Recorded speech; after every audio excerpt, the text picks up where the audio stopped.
Proprio caso, c'è dei luoghi dei sport.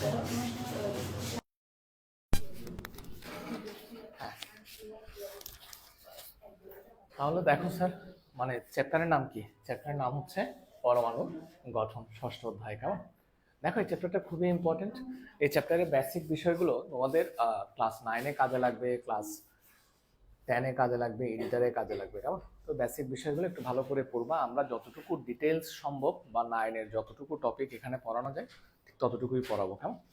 তাহলে দেখো, এখানে প্রথমে তোমার চ্যাপ্টারের নামই হচ্ছে পরমাণুর গঠন। তো স্বাভাবিকভাবে প্রথমে জানতে হবে আসলে পরমাণুটা কি, বা পরমাণু বলতে তুমি কি বুঝো। পরমাণু কি?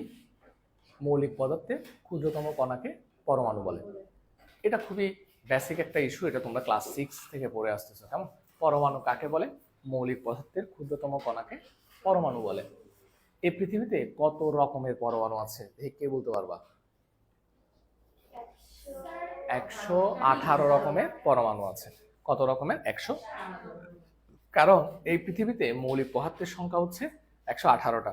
যদি 118টা ভিন্ন ভিন্ন মৌলিক পদার্থ থেকে থাকে, তাহলে স্বাভাবিকভাবেই পৃথিবীতে পরমাণুর সংখ্যাও হবে কি 118 রকমের।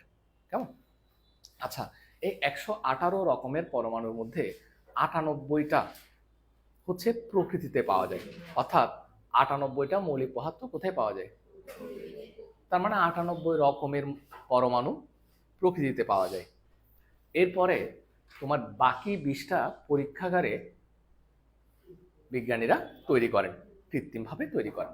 তাহলে এখন কথা হচ্ছে, যদি মৌলিক পদার্থের সংখ্যা 118টা হয়, তাহলে পরমাণুও হবে কত রকমের? 118 রকমের। দরজা বন্ধ করে দাও। পরমাণুও হবে কত রকমের? 118 রকমের। ঠিক আছে? তো পরমাণু কাকে বলে? মৌলিক পদার্থের ক্ষুদ্রতম কণাকে পরমাণু বলে। এখন আমাদের আজকের জানার বিষয় হচ্ছে পরমাণুর গঠন সম্পর্কে, অর্থাৎ পরমাণু কিভাবে গঠিত বা পরমাণু কি নিয়ে গঠিত। ঠিক আছে? তো কি ধরনের কণা নিয়ে পরমাণু গঠিত? বেসিক্যালি জাস্ট একটা ধারণা দিই। পরমাণু পরমাণু মূলত ইলেকট্রন, প্রোটন এবং নিউট্রন নামক 3টা মৌলিক কণিকা দ্বারা গঠিত। যদিও বা এখানে আরো অনেক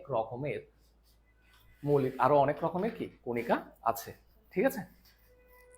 তো ওই কণিকাগুলো নিয়ে আমরা আলোচনা করব না, আমরা জাস্ট এখানে পরমাণুর 3টা মৌলিক কণিকা, একটা হচ্ছে কি ইলেকট্রন, প্রোটন, নিউট্রন, এগুলো নিয়ে মোটামুটি আলোচনা করা হবে। তবে সর্বপ্রথম পরমাণু কি কি কণা নিয়ে গঠিত সেগুলো বলার আগে আমাদের জানতে হবে পরমাণুর ধারণাটা কোত্থেকে আসছে, বা সর্বপ্রথম পরমাণু সম্পর্কে আমাদের আইডিয়া দেন কে, বা এই পরমাণুর গঠন সম্পর্কে কোন কোন বিজ্ঞানী গুরুত্বপূর্ণ অবদান রেখেছেন, এবং শেষ পর্যন্ত সঠিক পরমাণুর গঠনের ধারণা আমাদের সামনে কে উপস্থাপন করেন। এই বিষয়গুলো আগে আমাদের জানতে হবে। এগুলো হচ্ছে কি বেসিক বিষয়। স্বাভাবিকভাবে কোনো একটা বিষয় সম্পর্কে তুমি যখন জানবা, সেই বিষয়টা নিয়ে নিশ্চয়ই কেউ না কেউ আমাদেরকে আগে থেকে কি ধারণা দিয়ে এসছে, এবং সেই ধারণাকে আস্তে আস্তে একদম পরিপূর্ণভাবে সঠিক করতে করতে একটা সময় গিয়ে সেটা আমাদের কাছে একদম পারফেক্টলি কি উপস্থাপিত হয়। যেমন পরমাণুর গঠন সম্পর্কে যখন শুরু থেকে ধারণা দেওয়া শুরু করেন বিজ্ঞানীরা বা বিভিন্ন কি ওদেরকে কি বলবো দার্শনিকরা, প্রাথমিকভাবে সেই ধারণাগুলো হয়তোবা কি ছিল, কিছুটা ভুল ছিল। পরবর্তীতে আস্তে আস্তে অন্যান্য বিজ্ঞানীরা সেই ভুল ধারণাগুলোকে আস্তে আস্তে সঠিক ধারণায় রূপান্তর করেন, এবং স্বাভাবিকভাবেই আমরা সঠিক বিষয়টাই জানব। তবে তার আগে কি কি ত্রুটি ছিল প্রাথমিক দিকে যখন বিজ্ঞানীরা এই ধারণাগুলো দেন, সেই ত্রুটিগুলো নিয়েও তোমাদের পরীক্ষায় আসতে পারে। কেমন? তো দেখা যাক। আমি এখানে কয়েকটা বিষয় একটু বলবো, তারপর আমার মতো করে লিখে দিব। দেখো কি বলছে এখানে। তোমরা আগেই জেনেছো পদার্থ ক্ষুদ্র কণা নিয়ে গঠিত। পদার্থ বলতে আমরা কি বুঝি? আমাদের চারপাশে যা কিছু দেখি, যার ভর আছে, যে জায়গা দখল করে, সেগুলো হচ্ছে কি পদার্থ। এর মধ্যে মৌলিক পদার্থ আছে, যৌগিক পদার্থ আছে। মৌলিক পদার্থ কোনগুলো? যে পদার্থগুলো যে পদার্থকে ভাঙতে থাকলে ওই পদার্থ ছাড়া অন্য কোনো পদার্থ পাওয়া যায় না, সেগুলো হচ্ছে কি পদার্থ? মৌলিক পদার্থ। আর যৌগিক পদার্থ কোনটা? যে পদার্থকে ভাঙতে থাকলে একাধিক মৌলিক পদার্থ পাওয়া যায়। যে পদার্থকে ভাঙলে কি একাধিক মৌলিক পদার্থ পাওয়া যায়, সেগুলো হচ্ছে কি যৌগিক পদার্থ। কেমন? তার মানে মৌলিক পদার্থ থেকে ভাঙলে শুধুমাত্র ওই পদার্থের কণাই পাওয়া যাবে, কিন্তু যৌগিক পদার্থ থেকে ভাঙলে অনেক রকমের মৌলিক পদার্থ পাওয়া যাবে। ঠিক আছে, তো এখানে কি বলছে তোমরা জেনেছো, পদার্থ ক্ষুদ্রতম কণা নিয়ে গঠিত। এই ক্ষুদ্রতম কণার নাম হচ্ছে অণু ও পরমাণু। মৌলিক পদার্থের ক্ষুদ্রতম কণা হচ্ছে পরমাণু, আর যৌগিক পদার্থের ক্ষুদ্রতম কণা হচ্ছে কি অণু। যৌগিক পদার্থের ক্ষুদ্রতম কণাকে কি বলা হয়? অণু বলা হয়। আচ্ছা আসো, পরমাণু ক্ষুদ্রতম কণা।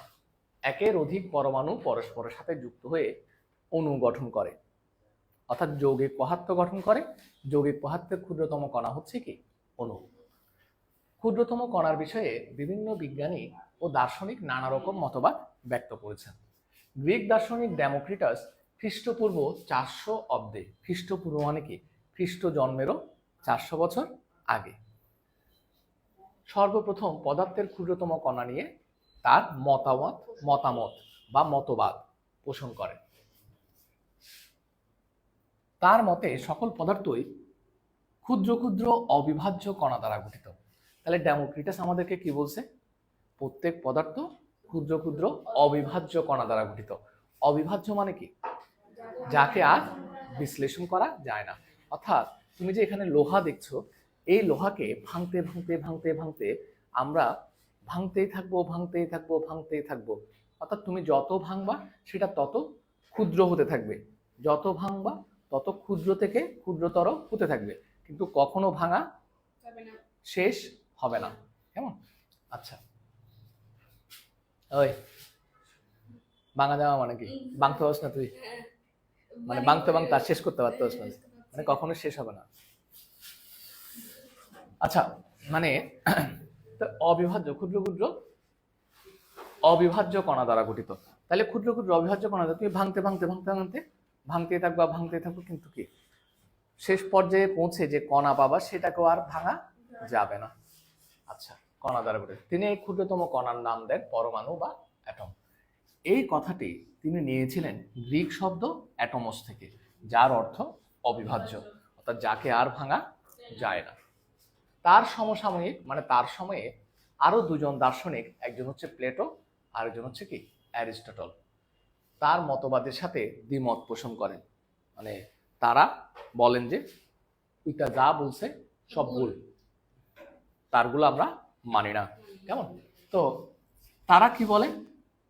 এর মধ্যে অ্যারিস্টটলের মতে পদার্থসমূহ নিরবিচ্ছিন্ন, একে যতই ভাঙা হোক না কেন পদার্থের কণাগুলো ক্ষুদ্র হতে ক্ষুদ্রতর হতে থাকবে।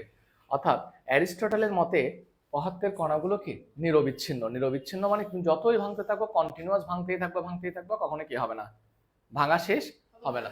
আর ও বলছিল কি সকল পদার্থই ক্ষুদ্র ক্ষুদ্র অবিভাজ্য কণা দ্বারা গঠিত, মানে প্রত্যেক পদার্থ কিছু অবিভাজ্য কণা দ্বারা গঠিত, যে কণাকে আর ভাঙা যাবে না। যদিও দুজনের কথার মধ্যে কিছু পার্থক্য আছে, বাট দুজনের কথাটাই আসলে রং, মানে ভুল। দুজনেরটাই আসলে কি ভুল। হ্যাঁ, দুজনের কথাটাই আসলে ভুল। এখানে তোমার একটা বিষয় খেয়াল করতে হবে, সেটা হচ্ছে কি ও বলছে ক্ষুদ্র ক্ষুদ্র অবিভাজ্য কণা দ্বারা গঠিত, অর্থাৎ তুমি ভাঙতে ভাঙতে যখন শেষ পর্যায়ে পৌঁছবা তখন যে কণাটা পাবা সেটাকে আর ভাঙা যাবে না। আর ও বলছে যে কি কন্টিনিউয়াস, অর্থাৎ ভাঙতেই থাকবা, কখনো ভাঙা শেষ হবে না, একদম শেষ পর্যায়ে তুমি পৌঁছাতে পারবে না। জাস্ট ভাঙতে ক্ষুদ্রতর থেকে ক্ষুদ্রতর হবে, কিন্তু কখনো ভাঙা শেষ হবে না। আর ওই ভদ্রলোক বলছে কি ক্ষুদ্র ক্ষুদ্র অবিভাজ্য কণা দ্বারা গঠিত, মানে তুমি ভাঙতে শেষ পর্যায়ে পৌঁছাবা, যে ক্ষুদ্র কণা পাবা সেটাকে আর ভাঙা যাবে না। মানে কথা হচ্ছে, মোট কথা দুজনের কথার মধ্যে কিছুটা পার্থক্য থাকলেও দুজনের কথাই আসলে রং। যা হোক, তারা তো কিছু কথা বলে গেছে, এবার তাদের কথার উপর বেস করে অন্যান্য বিজ্ঞানীরা আবার গবেষণা শুরু করবেন, এবং সেই গবেষণা থেকে আমরা হয়তো আরো ফ্রুটফুল রেজাল্ট পাবো, মানে আরো বেটার রেজাল্ট পাবো, আরো ভালো কিছু জানবো, আরো সঠিক কিছু জানবো। এরপরে দেখো, নিশ্চয়ই নাম শুনছো, জন ডাল্টন। জন দা ডন এরকম লাগে না? তুই ডন আর কি? হ্যাঁ, তুই ডন না? আচ্ছা ঠিক আছে, আয়। 1803 সালে ইংরেজ বিজ্ঞানী জন ডাল্টন পরীক্ষালব্ধ তথ্যের উপর ভিত্তি করে পদার্থের ক্ষুদ্রতম কণা সম্পর্কে মতবাদ প্রদান করেন। পরমাণু হলো মৌলিক পদার্থের ক্ষুদ্রতম কণা। ও একটা ভালো কথা বলছে, এটা কিন্তু কথা সত্য। কোনটা? জন ডাল্টন এই যে প্রথম যে কথাটা বলছে, পরমাণু হচ্ছে মৌলিক পদার্থের ক্ষুদ্রতম কণা, কারেক্ট। এবং একে আর ভাঙা যায় না, আবার শেষ করে দিছে। এই জায়গাটায় এসে আবার কি করে দিছে, ভুল বলে ফেলছে। হ্যাঁ, প্রাথমিক কথাটা ঠিক ছিল, কিন্তু পরে গিয়ে আবার ঝামেলা লাগাই দিছে। পরমাণুকে আর ভাঙা যায় না। আমরা তো এখন জানি, বর্তমান সময়ে আমরা জানি পরমাণুকেও কি করা যায়, ভাঙা যায়। পরমাণুকে ভাঙলে আমরা কি কি কণা পাই? ইলেকট্রন, প্রোটন, নিউট্রন, এগুলো পেয়ে যায়, ঠিক না? তার মানে যা হোক, ও তো ধারণা একটা দিছে। ডাল্টনের এই মতবাদ সকলে গ্রহণ করে, ফলে অ্যারিস্টটলের মতবাদটি কি হয়, পরিত্যক্ত হয়। তারটা আবার সবাই বাদ দিয়ে দেয়। এবার আসো, আসলে পরমাণু অবিভাজ্য নয় বা ক্ষুদ্রতম কণিকাও নয়। মানে একদম ক্ষুদ্রতম কণিকা তুমি বলতে পারবে না, কারণ পরমাণুকে ভাঙলে আরো ক্ষুদ্র ক্ষুদ্র কণা পাওয়া যায়। পরমাণু বিভাজ্য, এরা ইলেকট্রন, প্রোটন ও নিউট্রন দ্বারা গঠিত। ঠিক আছে, এই কথাগুলো বোঝা গেছে না? আচ্ছা, এরপরে আসো, ডাল্টনের পরমাণুবাদের এই সীমাবদ্ধতা দূর করার জন্য। দেখো, ডাল্টনের পরমাণুবাদের এই সীমাবদ্ধতা দূর করার জন্য, সীমাবদ্ধতা মানে কি, যে ত্রুটিগুলো আছে সেই ত্রুটিগুলো বা ভুলগুলো দূর করার জন্য পরবর্তীতে আরো অনেকেই পরমাণুর মডেল সম্পর্কে আমাদের ধারণা প্রদান করেন। বা পরমাণুর মডেল বলতে আমরা কি বুঝাচ্ছি, পরমাণু কিভাবে গঠিত, পরমাণুর আকার আকৃতি কেমন, এটা হচ্ছে পরমাণুর মডেল আর কি। কেমন? পরমাণু মডেলের প্রস্তাব করেন। এদের মধ্যে রাদারফোর্ড ও বোরের পরমাণু মডেল গ্রহণযোগ্যতা পায়। তার মানে এরা মোটামুটি সঠিক ধারণা আমাদের কাছে দিয়ে যান, এই কারণে সকলের কাছে এটা গ্রহণযোগ্য। এবার আসো, একসময় বিজ্ঞানী রাদারফোর্ড ও তার সহকর্মীরা একটি পরীক্ষা করেন, যা পরমাণুর গঠন সম্পর্কে ভালো ধারণা দেয়। পরীক্ষালব্ধ ফল থেকে রাদারফোর্ড বলেন যে পরমাণুতে ধনাত্মক আধান ও ভর একটি ক্ষুদ্র জায়গায় আবদ্ধ। তাহলে এ কথাটা প্রায় সময় আসে, পরমাণুতে কি বলছে, ধনাত্মক আধান ও ভর একটি ক্ষুদ্র জায়গায় আবদ্ধ। এ কথাটা আমাদের সামনে কে বলেন, কে উপস্থাপন করেন? রাদারফোর্ড। কেমন? এমসিকিউতে আসে কিংবা সংক্ষিপ্ত কোয়েশ্চেন, মানে ক নাম্বার কোয়েশ্চেনে আসে 1 নাম্বারের জন্য। পরীক্ষালব্ধ ফল থেকে রাদারফোর্ড বলেন যে পরমাণুতে ধনাত্মক আধান ও ভর একটি ক্ষুদ্র জায়গায় আবদ্ধ। তিনি এর নাম দেন কি, নিউক্লিয়াস। এটার নাম দেন নিউক্লিয়াস। তিনি আরো ব্যাখ্যা দেন যে তাহলে নিউক্লিয়াস, এই কথাটা সর্বপ্রথম আমাদেরকে কে বলে? রাদারফোর্ড। মাথায় রাখবা। তিনি আরো ব্যাখ্যা দেন যে পরমাণুর বেশিরভাগ জায়গা ফাঁকা, তার ঋণাত্মক আধানযুক্ত কণার তেমন কোনো কি নাই, ভর নাই। ঋণাত্মক আধানযুক্ত কণার কোনো ভর নাই, এবং তারা নিউক্লিয়াসকে কেন্দ্র করে ঘুরছে। কথাগুলো খুব ভালো কথা বলছে। তবে এখানে ছোট্ট একটা ভুল ছিল। ভুল না মানে সে বিষয়টা আমাদেরকে উপস্থাপন করে নাই। এই যে বলছে না ঋণাত্মক আধানযুক্ত কণার কোনো ভর নাই, খুব সামান্যই ভর আছে, আচ্ছা যা হোক, তারা নিউক্লিয়াসকে কেন্দ্র করে ঘুরছে, এটাও সত্য কথা। কিন্তু কিভাবে ঘুরছে? সেগুলো কি বৃত্তাকার কক্ষপথে ঘুরছে নাকি উপবৃত্তাকারে ঘুরছে? দেখো, বৃত্তাকার মানে হচ্ছে, বৃত্তাকার তো তোমরা চিনো, বৃত্তাকার মানে এভাবে বৃত্তাকারে ঘুরছে, নাকি এই বৃত্তকে একটু চেপে দিলে সেটা হয়ে যায় উপবৃত্ত। কণাগুলো কি এভাবে উপবৃত্তাকারে ঘুরছে? কিভাবে ঘুরছে সে কথা আমাদেরকে রাদারফোর্ড বলে যায় নাই। তার বেশিরভাগ কথাই সত্য, তবে কিভাবে ঘুরছে কথা সে আমাদেরকে উল্লেখ করে যায়। যাক, এরপরে কি বলেছে একটু দেখি। হ্যাঁ, দেখো, রাদারফোর্ডের মডেল কিসের মতো? সৌরজগতের মতো। কিন্তু রাদারফোর্ড নির্দিষ্ট কোনো কক্ষপথের কথা বলে যাননি। কক্ষপথ মানে কি? যে পথে ঋণাত্মক আধানযুক্ত কণা পরিভ্রমণ করে সেই পথকে কক্ষপথ বলে। সে পথকে কি পথ বলে? দেখি লিখো তো একটু, কক্ষপথ নাইলে আবার ভুলে যাবা। যে পথে ঋণাত্মক আধানযুক্ত কণা বা ইলেকট্রন পরিভ্রমণ করে, যে পথে, হ্যাঁ লিখো, যে পথে ঋণাত্মক আধানযুক্ত কণা, যে পথে ঋণাত্মক আধানযুক্ত কণা বা ইলেকট্রন, যে পথে ঋণাত্মক আধানযুক্ত কণা, ঋণাত্মক আধানযুক্ত, আধান, আধান মানে হচ্ছে চার্জ, ধনাত্মক চার্জ ঋণাত্মক চার্জ আমরা পড়ছি না, যে পথে ঋণাত্মক আধানযুক্ত কণা বা ইলেকট্রন পরিভ্রমণ করে। পরিভ্রমণ, পরিভ্রমণ মানে কি? ঘুরে ঘুরে পরিভ্রমণ করে, পরিভ্রমণ, এতটাও গাধা না, পরিভ্রমণ করে, দেখছিস, যে পথে পরিভ্রমণ করে।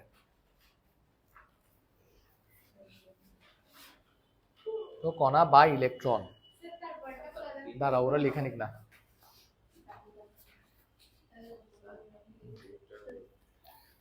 দেখি পরিভ্রমণ আর হবার হইতাম।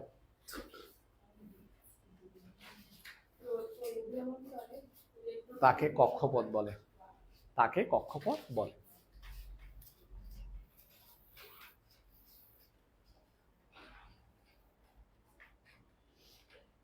এরে রাজা পুরস্কার পাইছ পরীক্ষায়? আমার পরীক্ষায় বুয়া দেখা না নতুন করে আর পাইছ পরীক্ষায়? ভাবি চেষ্টা করতেছি, তা হ্যাঁ বল না, চেষ্টা করতেছি বলতে হবে না? Very good. দেখো চেষ্টা করতে হবে, হ্যাঁ চেষ্টা করলে এক সময় না এক সময় সফল হবা। দেখো তাহলে এবার কি বলছে দেখো, কিন্তু রাদারফোর্ড কোনো কক্ষপথের কথা বলেননি, মানে কিভাবে ইলেকট্রনগুলো ঘুরছে সে কথাটা বলে নাই। হ্যাঁ বলো। ওগুলো তো রাদারফোর্ড বলে নাই, ওগুলো সম্পর্কে আমাদেরকে ধারণা কে দিছে? বোর, আরেকজন বিজ্ঞানী। কেমন? আসুন, উপরিউক্ত আলোচনা থেকে বলা যায় যে পরমাণু কি নয়, এই উপরোক্ত আলোচনা থেকে কি বলা যায়? পরমাণু অবিভাজ্য নয়। তার মানে পরমাণুকেও কি করা যায়? বিভাজন করা যায়, বিভাজন করা যায় বা ভাঙা যায়। ঠিক আছে? হ্যাঁ বলো। অ্যারিস্টটল কি বলছে? নিরবিচ্ছিন্ন বলছে, যে নিরবিচ্ছিন্ন মানে তুমি কখনো শেষ পর্যায়ে পৌঁছাতে পারবে না। কিন্তু পদার্থকে ভাঙতে থাকলে তো আমরা একটা সময় কি একদম ক্ষুদ্রতম একটা কণা পাই, একদম শেষ পর্যায়ে গিয়ে একটা ক্ষুদ্রতম কণা পাই, যেটাকে আমরা বলি পরমাণু। এই পরমাণু হচ্ছে শেষ কণা। আবার এটাকেও কি করা যায়? ভাঙা যায়। এটাকে ভাঙলে আবার আমরা কি পাই? Electron, proton, neutron. কিন্তু অ্যারিস্টটল বলছে তো কন্টিনিউয়াস, তো তুমি ভাঙতেই থাকবা, কখনো শেষ পর্যায়ে পৌঁছাতে পারবা না। ঠিক আছে? Okay fine. এবার পরমাণু ইলেকট্রন, প্রোটন ও নিউট্রনের সমন্বয়ে গঠিত। পরমাণুর কেন্দ্রে রয়েছে কি? নিউক্লিয়াস। আচ্ছা, নিউক্লিয়াসে কে কে আছে? নিউক্লিয়াসে থাকবে প্রোটন এবং নিউট্রন। নিউক্লিয়াসে কে থাকবে? প্রোটন এবং নিউট্রন।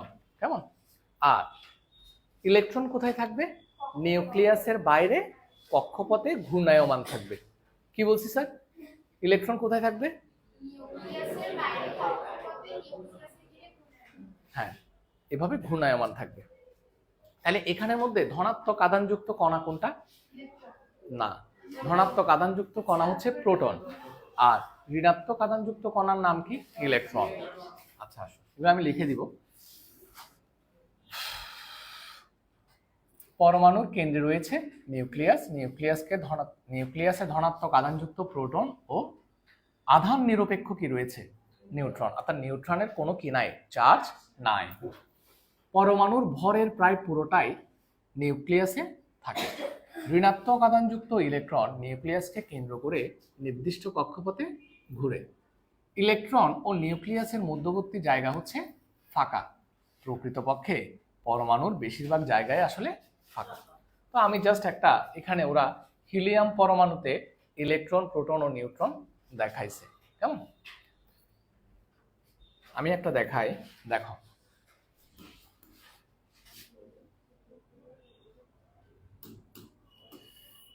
এটা কি আবার? ধরো এটা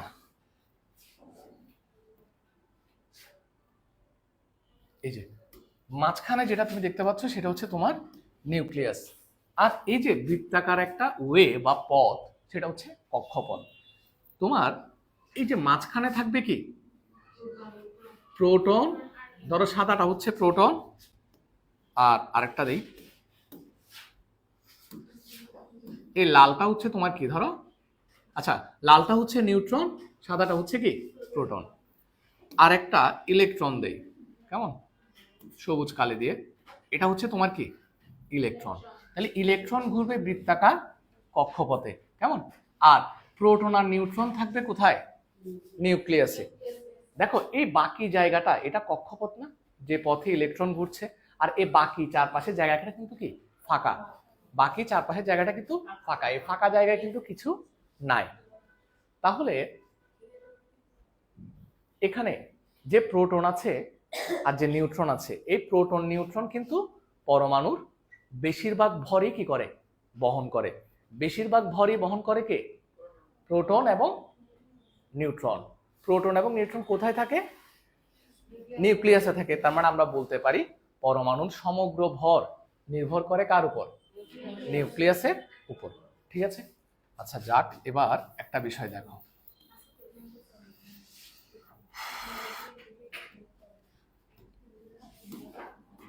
দেখো পরমাণু না স্যার, পরমাণু কাকে বলে, যে মৌলিক পদার্থের ক্ষুদ্রতম কণাকে পরমাণু বলে। পরমাণু কত রকমের 118 রকমের, কেমন না লিখতে হবে না এগুলো, আমি এটা লিখতে পারো। পরমাণুকে ভাঙলে আমরা কি পাই ইলেকট্রন, তারপরে হচ্ছে প্রোটন, আর একটা হচ্ছে কি নিউট্রন। এর মধ্যে ইলেকট্রন হচ্ছে নেগেটিভ চার্জ বিশিষ্ট, প্রোটন হচ্ছে কি পজিটিভ বা ধনাত্মক চার্জ বিশিষ্ট, আর নিউট্রন হচ্ছে কি নিউট্রাল, তার কোনো কি নাই চার্জ নাই, ঠিক আছে। ইলেকট্রনের চার্জ হচ্ছে 1.6 ইন্টু 10⁻19 কুলম। এটা হচ্ছে কুলম, কুলম মানে হচ্ছে চার্জের একক। স্যার কুলম কিসের একক চার্জের একক, চাইলে লিখে রাখতে পারো কুলম হলো চার্জের একক। যেমন আমরা ভরের একক কেজি জানি, দৈর্ঘ্যের একক মিটার জানি, তেমনি চার্জের একক কি কুলম। কুলম হলো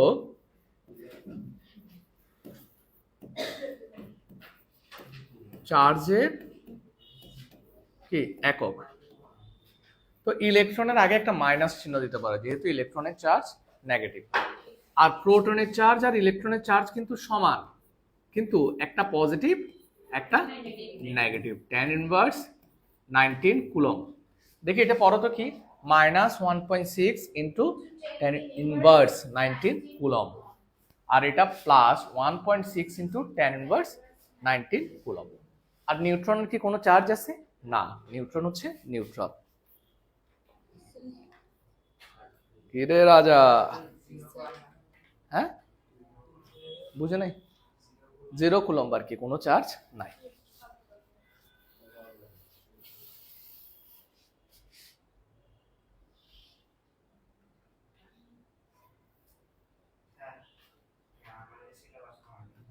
কমাই দিছে, গুড, ভালো হয়েছে, কারণ সিলেবাস না কমাইলে শেষ করতে পারবো না। তো শেষ তোদের সিলেবাস কমাই দিলে তো প্রায় সিলেবাস শেষ পর্যায়ে হওয়ার কথা,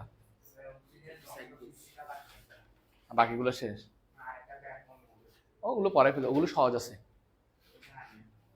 ঠিক আছে, এটা এটা কি এটা তো আছে, ঠিক আছে। ওগুলো আমরা হয়তো দেখে যে মোটামুটি ম্যাথ শেষ পর্যায়ে, তখন ওগুলো ধরে তাড়াতাড়ি ওগুলো শেষ করে দেব। ব্যাপন অভিশ্রবণ কি সবার আছে কিনা, মোটামুটি সবার আছে না, এরপরে ব্যাপন অভিশ্রবণটা ধরবো।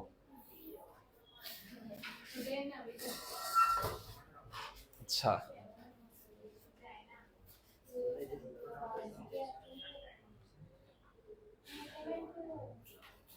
আমাদের বাকি শিক্ষার্থীরা, শ্বেতা নাম্বার কম আসতে তো স্যার, তোমার লেখা টিকা তো অনেক ভালো, একটু পড়লে ভালো হবে, হ্যাঁ অনেক নাম্বার পাবা। আচ্ছা তাহলে এটা গেল না, এবার আসো আর একটা কোয়েশ্চেন জিজ্ঞেস করি স্যার, প্রোটন কোথায় থাকে, নিউট্রন কোথায় থাকে, ইলেকট্রন কোথায় থাকে? এবার হ্যাঁ, কক্ষপথে ঘূর্ণায়মান থাকে। Very good. এবার আসুন, এখানে পারমাণবিক সংখ্যা, আমি এটা আসলে সুন্দর করে গুছিয়ে একটা চার্ট আকারে লিখে দিতাম, কিন্তু দরকার পড়বে না। তোমরা এটা একটু ভালো করে, আমি তো পড়াই দিলাম, ভালো করে একটু রিডিং পড়লে বুঝে যাবা, কেমন? এবার এখানে চলে আসুন, আমরা এই জায়গাটায় চলে আসি। আমি অতিরিক্ত কোনো কথা আসলে, মানে অনেক কথা বলা যায়, অতিরিক্ত বলছি না, কারণ আমাদের সিলেবাসও কি একটা বিষয় আছে, অনেক সিলেবাস বাকি আছে। হ্যাঁ, আমরা সরাসরি এখানে চলে আসি। এখানে যে টপিকগুলো দেওয়া আছে ওগুলো বলছে। তোমরা যদি বই পড়তে গিয়ে, গাইড বইতে তো অনেক রকমের ইনফরমেশন থাকে, যদি কখনো কোথাও আটকে যাও আমাকে বলবা। তবে পরমাণু ইলেকট্রন বিন্যাসে গিয়ে আমরা একটু ডিটেলস পড়বো, কারণ ওগুলো ফিউচারে দরকার আছে। হ্যাঁ, আসুন এবার পারমাণবিক সংখ্যা, ভর সংখ্যা এবং আইসোটোপ, এই কথাগুলো ইম্পর্টেন্ট। এখানে প্রথমে তোমার যেটা জানতে হবে, পারমাণবিক সংখ্যা কি। খুব সহজ বিষয়। পারমাণবিক সংখ্যা কি?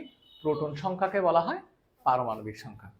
কোনো পরমাণুতে যতটা প্রোটন থাকবে, কোনো পরমাণুতে যতটা প্রোটন থাকবে তাকে বলা হয় ওই পরমাণুর পারমাণবিক সংখ্যা। প্রোটন কোথায় থাকে? নিউক্লিয়াসে থাকে। তাহলে পরমাণুর প্রোটন সংখ্যাকেই বলা হয় পারমাণবিক সংখ্যা। কি বলছি বলো তো? পারমাণবিক সংখ্যা। আবার বলো।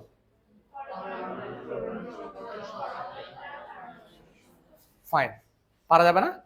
তুই কি বুঝছিস আমার কথা, না বুঝতেছিস না? আচ্ছা, লেখা একটু ফাস্ট করতে হবে, লেখা কিন্তু স্লো। ঠিক বলছি না? আচ্ছা, এবার এই জায়গাটায় দেখো, প্রতিটি মৌলের, আমরা কত রকমের মৌল সম্পর্কে জানি? 118 রকমের মৌল। 118 রকমের কেন বলা হয়? কারণ তারা প্রত্যেক থেকে, মানে প্রত্যেকের ধর্ম প্রত্যেকটা থেকে আলাদা আলাদা, রাইট? এবং প্রত্যেকের ভরও কিন্তু প্রত্যেকটা থেকে আলাদা আলাদা। আবার প্রত্যেকের পারমাণবিক সংখ্যাও কিন্তু কি আলাদা আলাদা। কি বলছি স্যার? তারা 118 রকমের কেন? কারণ তাদের পারমাণবিক সংখ্যা কি 118 পর্যন্ত। প্রত্যেকের পারমাণবিক সংখ্যা কিন্তু আলাদা আলাদা, তাদের ভরও আলাদা আলাদা, আবার তাদের ধর্মেও কিছুটা কি পার্থক্য আছে। এই জন্য তারা প্রত্যেকটা থেকে ভিন্ন ভিন্ন। যেমন এখানে সবাই সবার চেহারার দিকে তাকাই, দেখবা কারো সাথে কারো কি নাই, মিল নাই। প্রত্যেকেই কি আলাদা আলাদা, কথাও আলাদা আলাদা। যেমন তোর হতা, হ্যাঁ কি বলতেছিস, কি রাজা, হ্যাঁ হ্যাঁ সেটাই তো। হ্যাঁ, যেমন আর এখানে আরেকজন আছে, মুখ আছে কথা নাই, বেঁধে রাখছে, এ আছে ও আছে। আচ্ছা, এবার আমরা আসুন, প্রতিটি মৌলের আলাদা আলাদা পরমাণু আছে। যেমন হাইড্রোজেন গ্যাসের পরমাণু অক্সিজেন গ্যাসের পরমাণু থেকে আলাদা, স্বাভাবিক। তাদের ধর্মও কি হবে আলাদা হবে, তাদের ভরও কি হবে আলাদা হবে। একটি মৌলের পরমাণু থেকে আরেকটি মৌলের পরমাণুর মধ্যে আকার, ভর ও ধর্মে কি আছে পার্থক্য আছে। কেন এই পার্থক্য? স্বাভাবিক, আমাদের জানতে হবে। রসায়ন পড়তে গেলে এগুলো খুব ইম্পর্টেন্ট। কেন পার্থক্য হচ্ছে, কেন তাদের ধর্মে পার্থক্য হচ্ছে? পরমাণুতে প্রোটন ও ইলেকট্রনের সংখ্যার পার্থক্যের কারণে। কিসের পার্থক্যের কারণে? ইলেকট্রনের সংখ্যা আর প্রোটন সংখ্যার পার্থক্যের কারণে তাদের মধ্যে কি হয়ে থাকে পার্থক্য, বা তাদের মধ্যে যে ধর্মের ভিন্নতা, সেই ভিন্নতাটা দেখা যায়।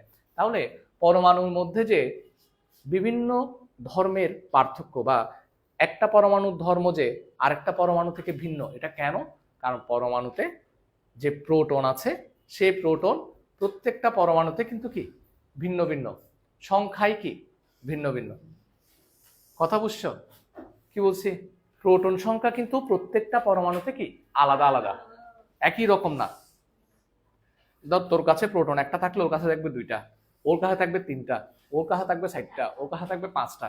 কারো কাছে, তোর কাছে একটা আছে, আবার ওর কাছে একটা থাকবে না। তোর কাছে যদি প্রোটন একটা থাকে, ওর কাছেও যদি একটা থাকে, তাহলে দুজনই কি সেম। তোদের ধর্মও কি সেম, ভরও সেম। তুই হাইড্রোজেন হলো, ও হাইড্রোজেন, কারণ প্রোটন সংখ্যা সেম। তাহলে ধর্ম ডিপেন্ড করতেছে কার উপর? প্রোটন সংখ্যা। বা ইলেকট্রনের উপর। আচ্ছা, এবার আসো, ইলেকট্রন ও প্রোটন সংখ্যা কি বললাম, পরমাণুতে ইলেকট্রন ও প্রোটন সংখ্যা কিন্তু সমান থাকে, এই কথাটা খুবই গুরুত্বপূর্ণ। একটা পরমাণুর নিউক্লিয়াসে যত সংখ্যক প্রোটন থাকবে, নিউক্লিয়াসের বাইরে বৃত্তাকার কক্ষপথে ঠিক ততটা ইলেকট্রন ঘূর্ণায়মান থাকবে। কি বলছি কথাটা শোনো, পরমাণুতে প্রত্যেকটা পরমাণুতে কিন্তু ইলেকট্রন সংখ্যা আর প্রোটন সংখ্যা কি থাকবে, এই কথাটা যদি আমি তোমাদের কাছ থেকে নেক্সট ক্লাসে শুনতে না পাই, কাউকে জিজ্ঞেস করলে মাইর খাবা। আমি কি বলছি, প্রত্যেক পরমাণুতে ইলেকট্রন সংখ্যা আর প্রোটন সংখ্যা কি থাকে, সেম থাকে। তাহলে আমি তোমাকে বললাম তোমার কাছে একটা প্রোটন আছে, তাহলে তোমার কাছে ইলেকট্রন কয়টা আছে, দেখছো হয়তো চিন্তা করে, সেম থাকে বলছি না। তোর কাছে 10টা প্রোটন আছে, তাকে তোর কাছে ইলেকট্রন কয়টা, আচ্ছা তোর কাছে 20টা ইলেকট্রন আছে, তোর কাছে প্রোটন কয়টা, 20টা। কিরে যুবরাজ, আচ্ছা ওই কিরে মধু মধু মধু, আচ্ছা এখন কথা হচ্ছে, তার মানে পরমাণুতে ইলেকট্রন সংখ্যা এবং প্রোটন সংখ্যা কি থাকে, সমান সংখ্যক থাকে। তবে কোন মৌলের পরমাণুর বৈশিষ্ট্যকে বোঝানোর জন্য প্রোটন সংখ্যা ব্যবহার করা হয়। এই কোয়েশ্চেনটা প্রায় সময় কিসে আসে, এমসিকিউতে আসে।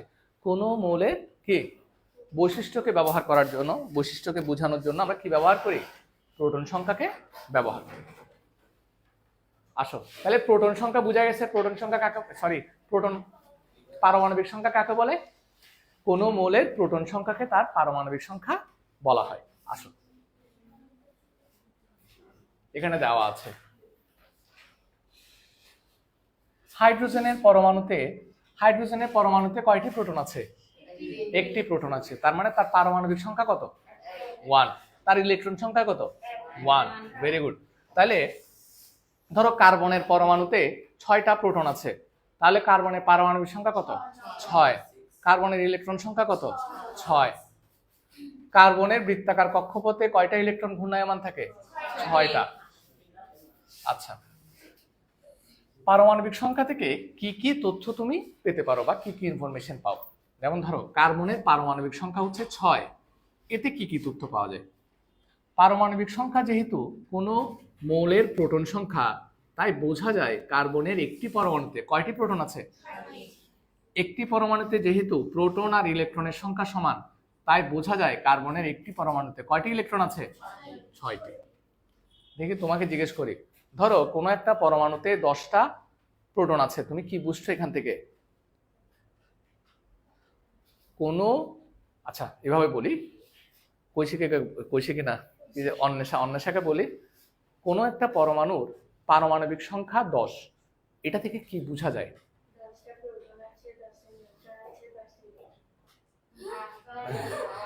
ঠিক আছে তো, নিউট্রন কিন্তু হবে না, নিউট্রন সংখ্যা ভিন্ন ভিন্ন হতে পারে।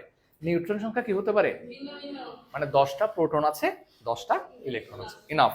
হ্যাঁ আচ্ছা, এবার আসো, এবার একটা কথা এখানে আমরা বলি,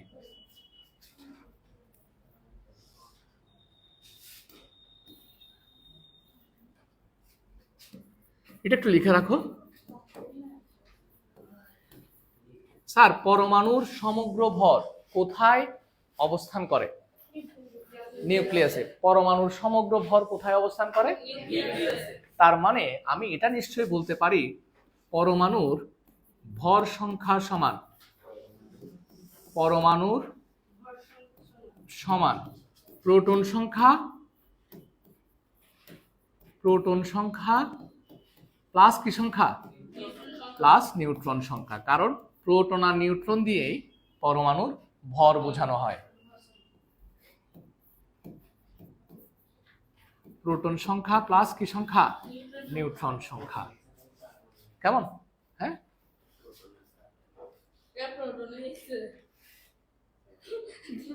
তো কি প্রেটন মনে হচ্ছে, প্রোটন, আমার একটা বন্ধুর নাম আছে প্রোটন, মজা না, হ্যাঁ আসলে আমরা দিছি আর কি, আমার নাম নিউট্রন না, আসলে সত্য আমার নাম তো নিউট্রন, কারণ আমি নিউট্রাল করি সবকিছু। সবার মধ্যে যখন ঝগড়া হবে তখন আমি সেটাকে কি করে দেই, প্রশমিত করে দেই, যাতে ঝগড়া না হয়, মানে ওদের মধ্যে মিলিয়ে দেই। তার মানে আমি নিউট্রাল। না না, আমি কেন ঝগড়া করবো, আমি তো সবসময়, না আমি ভাই বোনদের হাতে ঝগড়া করি না। আমার হাতে ঝগড়া করতে আসলাম এই বইয়ে দাঁড়াতে, যাতে ঝগড়া না করে। হ্যাঁ, তোমরা তো ব্যতিক্রম, তোমরা শয়তান দুষ্ট। আচ্ছা, এখানে একটা কথা বলি দেখি, তোমাদেরকে একটা কোয়েশ্চেন দেই। হ্যাঁ, ধরো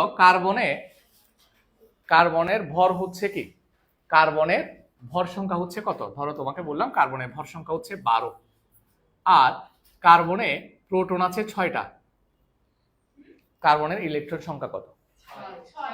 6। 12 থেকে 6 বিয়োগ করলেই হচ্ছে। দেখো, ভর সংখ্যা হচ্ছে কত? 12, আর প্রোটন সংখ্যা কত? 6। তাহলে আর বাকি আছে কি সংখ্যা? বাকি আছে সরি, বাকি আছে কি সংখ্যা? নিউট্রন সংখ্যা।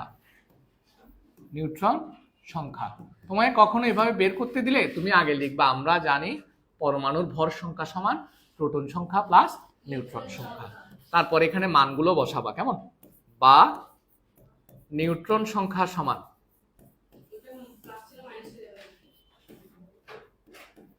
স্যার 6 থেকে 12 বিয়োগ করবো না, 12 থেকে 6, এই 6টা এদিকে পক্ষান্তর করলে 12 মাইনাস 6, দেখিস বড়টা থেকে ছোটটা বিয়োগ করবে। হ্যাঁ, ইকুয়াল টু কত? 6।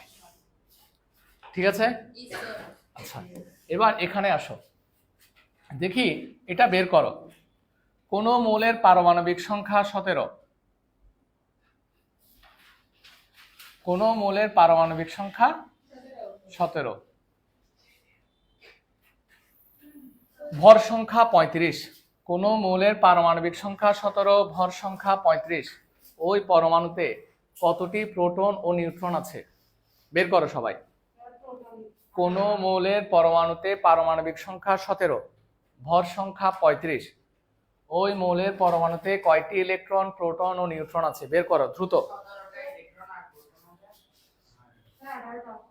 17টা কি? 17টা ইলেকট্রন। আচ্ছা, নিউট্রন কয়টা? 18টা। Very good. কেমনে বলো তো? চড়িয়ে দাঁত সব পেলে দেবো। হ্যাঁ, আচ্ছা, এখন এখানে দেখো, পারমাণবিক সংখ্যা 17 মানে কি? প্রোটন সংখ্যা কত? এই শুনো, পারমাণবিক সংখ্যা 17 মানে কি? প্রোটন সংখ্যা কত? 17। কারণ পারমাণবিক সংখ্যা যে কথা, প্রোটন সংখ্যা সেম কথা, কিছুক্ষণ আগে পড়ে আসছি। আর পরমাণুতে যতটা প্রোটন থাকে ততটা ইলেকট্রন থাকে। তাহলে 17টা যদি প্রোটন হয়, ইলেকট্রনও কত? ওরা নিউট্রন বলছে 18টা, তুমি ভুল শুনছো। তো পারমাণবিক সংখ্যা যেহেতু 17, তাহলে প্রোটন সংখ্যাও কত? 17। প্রোটন সংখ্যা যেহেতু 17, ইলেকট্রন সংখ্যাও কত? 17। কারণ পরমাণুতে যতটা প্রোটন থাকে ততটা কি থাকে? ইলেকট্রন থাকে। এবার তোমার বের করতে হবে কি? নিউট্রন সংখ্যা। তা আমরা কি জানি? আমরা জানি আজা কি সংখ্যা? ভর সংখ্যা ইকুয়াল টু, স্যার ভর সংখ্যা ইকুয়াল টু কি বলো? প্রোটন প্লাস নিউট্রন কি? প্রোটন সংখ্যা প্লাস কি? নিউট্রন। স্যার সবাই দেখো, এগুলো একটা অঙ্ক আসবে এরকম। ভর সংখ্যা কত? 35। প্রোটন সংখ্যা কত? 17 প্লাস কি? নিউট্রন সংখ্যা। সুতরাং নিউট্রন সংখ্যা সমান 35 মাইনাস 17 ইকুয়াল টু কত? 18। বুঝা গেছে? হ্যাঁ, একদম সহজ। হ্যাঁ, লিখতে পারবা। আজা মানে? আজা মানে রাজা। আজা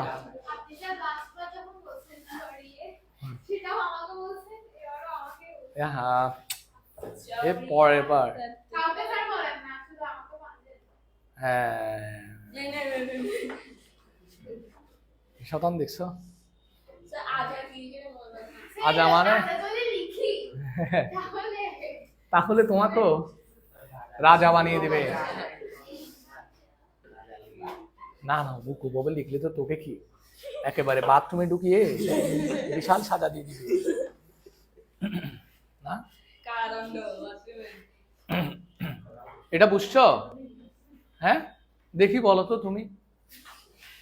আচ্ছা, লাস্ট এই একটা কোয়েশ্চেন জিজ্ঞেস করে আমরা পরের টপিকে চলে যাচ্ছি। হ্যাঁ, একটু বসে থেকে লাভ নাই একটা জায়গায়। দেখি এখানে লিখি, ধরো কোনো পরমাণুর ভর সংখ্যা হচ্ছে কত? কোনো পরমাণুর ভর সংখ্যা হচ্ছে 37। কেমন? কি সংখ্যা? স্যার কথা বলিও না। ভর সংখ্যা সমান কত? 37। পারমাণবিক সংখ্যা হচ্ছে, পারমাণবিক সংখ্যা ধর আমি আমার মতো করে লিখি, একটা আপনি ম্যাথ কোয়েশ্চেন তৈরি করি, 15। ঠিক আছে? ইলেকট্রন সংখ্যা কত? দেখে কেউ বলিও না। ইলেকট্রন সংখ্যা হোয়াট? নিউট্রন সংখ্যা হোয়াট? দেখি বলো, তুমি বলো না, সেটা বলো। স্যার কোন পরমাণুর পারমাণবিক সংখ্যা 15, প্রোটন সংখ্যা কত? ইলেকট্রন সংখ্যা কত? 15। তাইলে ভর সংখ্যা কত হবে? সরি, ভর সংখ্যা তো দেয়া আছে। নিউট্রন সংখ্যা কত হবে? বিয়োগ করে যেটা বের হয় সেটা।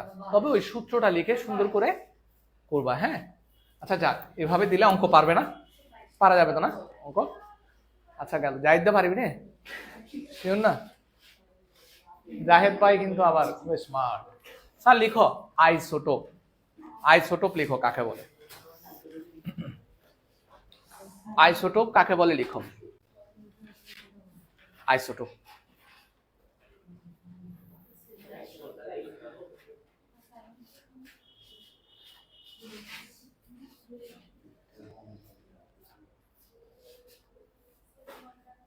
কতগুলো পরমাণুর হ্যাঁ, আচ্ছা কতগুলো না লিখে কোনো পরমাণু, কোনো লিখো, কোনো লিখো। কোনো পরমাণুর পারমাণবিক সংখ্যা একই, কোনো পরমাণুর পারমাণবিক সংখ্যা একই, কিন্তু ভর সংখ্যা ভিন্ন হলে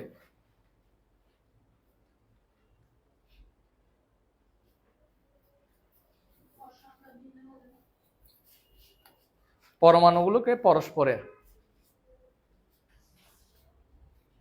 আইসোটোপ বলে।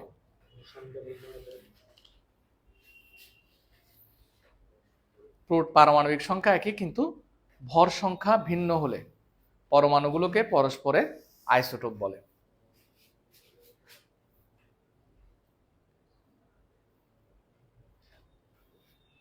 কোনো পরমাণুর পারমাণবিক সংখ্যা একই কিন্তু ভর সংখ্যা ভিন্ন হলে পরমাণুগুলোকে পরস্পরের আইসোটোপ বলে। লিখছ? তুমি যদি কতগুলো লিখো সেক্ষেত্রে কোনো প্রবলেম হবে না। ঠিক আছে? তো কতগুলো পরমাণুর পারমাণবিক সংখ্যা একই কিন্তু ভর সংখ্যা কি ভিন্ন। আচ্ছা, পারমাণবিক সংখ্যা একই কিন্তু ভর সংখ্যা কেন ভিন্ন হচ্ছে, দেখি কারণটা বলো তো। নিউট্রনের কারণে। কারণ নিউট্রন সংখ্যা যেহেতু আলাদা আলাদা, স্বাভাবিকভাবেই ভর সংখ্যাটাও কি হচ্ছে, আলাদা আলাদা হচ্ছে। কথা বুঝতেছ? পারমাণবিক সংখ্যা সবারই সেম, কিন্তু নিউট্রন সংখ্যা ভিন্ন হওয়ার কারণে ভরও কি হচ্ছে, ভিন্ন ভিন্ন হচ্ছে বা আলাদা আলাদা হচ্ছে। তাহলে আইসোটোপ কাকে বলে? কতগুলো পরমাণু পারমাণবিক সংখ্যা একই কিন্তু যদি ভর সংখ্যা কি হয়, ভিন্ন হয়, তবে পরমাণুগুলোকে পরস্পরের আইসোটোপ বলে। দেখি কাকে বলে বলো।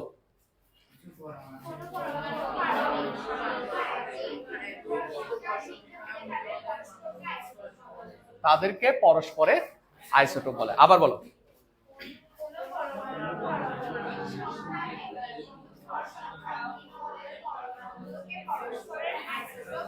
Very good. তাইলে পারমাণবিক সংখ্যা একই কিন্তু ভর সংখ্যা ভিন্ন হলে পরমাণুগুলোকে পরস্পরের আইসোটোপ বলে। তো এরকম অনেক রকমের আইসোটোপ আছে। যেমন যেমন হাইড্রোজেনের 3 রকমের আইসোটোপ আছে। হাইড্রোজেনের কয় রকমের আইসোটোপ আছে? 3 রকমের। তাদের নাম কি? প্রোটিয়াম হাইড্রোজেনের আইসোটোপ কেমন? হাইড্রোজেনের কি আইসোটোপ? হাইড্রোজেনের কি আইসোটোপ? হাইড্রোজেনের কি আইসোটোপ? হাইড্রোজেনের আইসোটোপ কয় রকমের? 3 রকমের। কি কি? একটা হচ্ছে প্রোটিয়াম বা হাইড্রোজেন,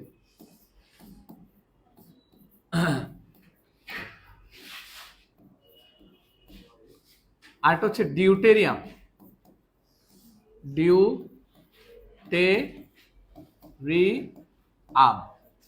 আর একটা হচ্ছে ট্রিটিয়াম।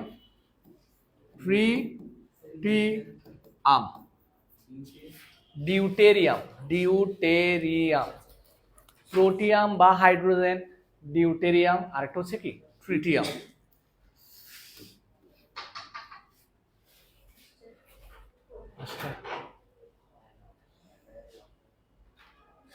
তাহলে কি কি বললাম?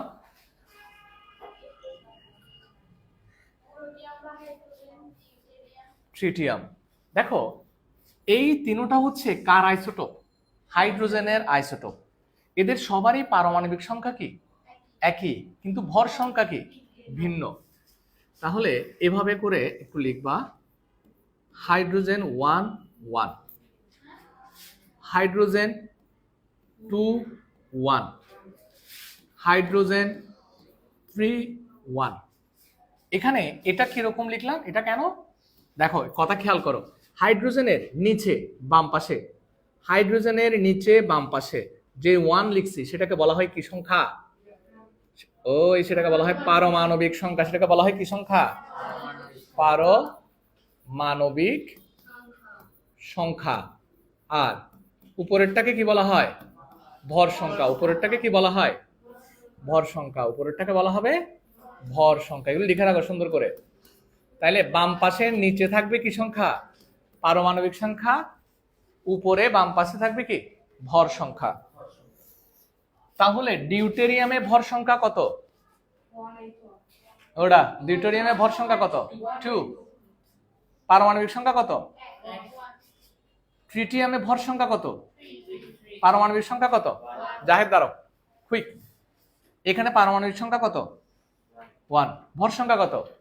প্রোটন সংখ্যা কত? ইজি। প্রোটন সংখ্যা 1, কারণ পারমাণবিক সংখ্যা আর প্রোটন সংখ্যা সেম। আচ্ছা, তাহলে বলো তো নিউট্রন সংখ্যা কত? হয় নাই। নিউট্রন সংখ্যা কত? তুমি বলো। তুমি দাঁড়াও। নিউট্রন সংখ্যা কত? ফ্রি কেমনে? তুমি বলো। 2। কেমনে তোমরা কেমনে? স্যার দেখো, ভর সংখ্যা সমান কি সংখ্যা? প্রোটন সংখ্যা প্লাস কি নিউট্রন সংখ্যা। জাহেদ দেখো, এখানে তুমি ভর সংখ্যা বলছো কত? 3। প্রোটন সংখ্যা বলছো কত? 1। তাহলে নিউট্রন সংখ্যা না, এটা বাকি আছে, এটা বের করতে হবে। তাহলে নিউট্রন সংখ্যা সমান তাহলে কত হবে? 3 - 1। সামান্য জিনিস পারছ না। দেখি এটাতে বলো, এটাতে ভর সংখ্যা কত? পারমাণবিক সংখ্যা কত? নিউট্রন সংখ্যা কত? 1। 2 থেকে 1 গেলে 1, বিয়োগ করলে হয়ে যায়। আচ্ছা দেখি বলো, এটাতে পারমাণবিক সংখ্যা কত? 1। ভর সংখ্যা কত? প্রোটন সংখ্যা কত? 0। ও সরি, প্রোটন সংখ্যা 1, নিউট্রন সংখ্যা কত? 0। ফাইন। এখন তোমাকে যদি আমি চিত্র আঁকতে বলি, তুমি কি চিত্র আঁকতে পারবা? নিশ্চয়ই পারবা। যেমন এটা, প্রোটন থাকবে কয়টা? একটা। নিউট্রন থাকবে? থাকবে না। আর কি থাকবে? ইলেকট্রন থাকবে কয়টা? একটা। গেল। এবার এখানে কথা নহইও, তাহলে এটাতে কিভাবে আঁকবো? এখানে প্রোটন থাকবে কয়টা? এখানে প্রোটন থাকবে একটা, নিউট্রন থাকবে একটা, তারপরে 1p 1n 1p, এখানে 1p লিখবা, একটা প্রোটন, ঠিক আছে। আর ইলেকট্রনও থাকবে একটা। এরপরে চিত্রটাতে কিরকম, তাও কি সেম না? কয়টা প্রোটন? 1p। নিউট্রন কয়টা? দুইটা নিউট্রন, ইলেকট্রন একটা। চিত্র আঁকতে পারবা? তাহলে এটা কার চিত্র? প্রোটিয়াম। এটা কার চিত্র? এটা কার চিত্র? টিউট্রিয়াম। ক্লিয়ার কিনা? আচ্ছা, তাড়াতাড়ি লিখে নাও, তাড়াতাড়ি লিখে নাও, ক্লাস শেষ। ক্ষমা, এটা কি কথা? তাড়াতাড়ি চিত্র আঁকো, চিত্র আঁকো, বসিয়ে চাহা করে। এই সেশনে বন্ধ করিও না, এখন বলতেছি।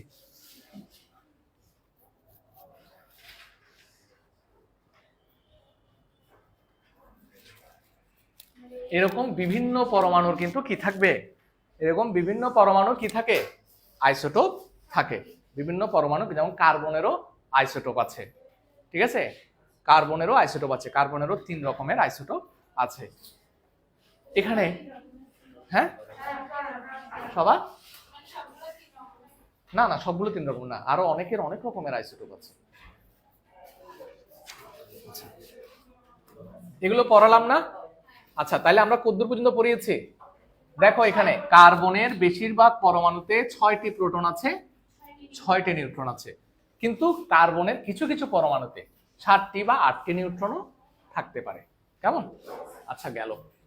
এবার এগুলো আমরা নেক্সট ক্লাসে পড়াবো, তবে তোমাদের ছোট্ট একটা পড়া থাকবে। যতটুক পড়িয়েছি ততটুক তো পড়া থাকবেই, আর একটা পড়া হচ্ছে,